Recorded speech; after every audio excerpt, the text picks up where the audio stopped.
లక్ష్మీనారాయణ స్వరూపిణి అయిన తులసిని నమస్కరిస్తూ ఇక్కడ చూపించే 16 నామాలను పఠించిన వారికి గృహంలో లక్ష్మి సుస్థిరంగా నిలిచి సుఖ సౌభాగ్యాలు వృద్ధి పొందుతాయి. తులసి చెట్టుతోనూ దేవికి బాంధవ్యముంది. తులసి దళాలు లేకుండా విష్ణుమూర్తికి చేసే పూజ సంపూర్ణం కాదు. విష్ణుమూర్తితో కలిసి లక్ష్మి ఇంటి లోపల నివసిస్తే తులసి ఇంటి ఆవరణలో కొలువై ఉంటుంది. తులసి దళంతో పూజలు చేయటం అంటే విష్ణువుకు పరమ ప్రీతికరమైనది. ఈ దళాలతో పూజలు చేసిన వ్యక్తికి సకల హోమాలు, యజ్ఞాలు, వ్రతాలు చేసిన ఫలితం దక్కుతుంది. తులసి స్తోత్రం చేయటం అంటే అనంత గుణ ఫలితాలను పొందటమే. తులసి ఉన్న ఇంటికి ప్రేత, పిశాచ, భూతాల వంటివి దూరమవుతాయి. ప్రతిరోజు ఇంటి ముందు లేదా తులసి కోట వద్ద దీపం పెట్టడం వల్ల దారిద్ర్యం తొలగి లక్ష్మీ కటాక్షం లభిస్తుంది. దీపం ఎక్కడ ఉంటుందో అక్కడ దేవతల కొలువై ఉంటారు. ఆలయాల్లో, ఇళ్లల్లో తులసి, మారేడు వంటి దేవతా వృక్షాల వద్ద దీపాలను వెలిగించటం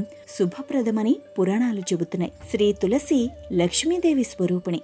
లేవగానే తులసిని చూస్తే పాపాలు పోతాయి. తులసి మొక్క ముందు భాగంలో సకల తీర్థాలు, మధ్య భాగంలో దేవతలు, చివరి భాగంలో వేదాలు ఉంటాయని శాస్త్రం చెబుతోంది. తులసి పత్రం అగ్రభాగంలో బ్రహ్మ, మధ్యలో విష్ణుమూర్తి, కాండమందు శివుడు, శాఖల్లో అష్ట దిక్పాలకులు విడిది చేసి ఉంటారని పండితులు చెబుతారు. ప్రాతకాలంలోనూ సంధ్యా సమయంలోనూ తులసి కోట ముందు దీపాన్ని వెలిగించి ప్రదక్షిణలు చేస్తే శుభప్రదం.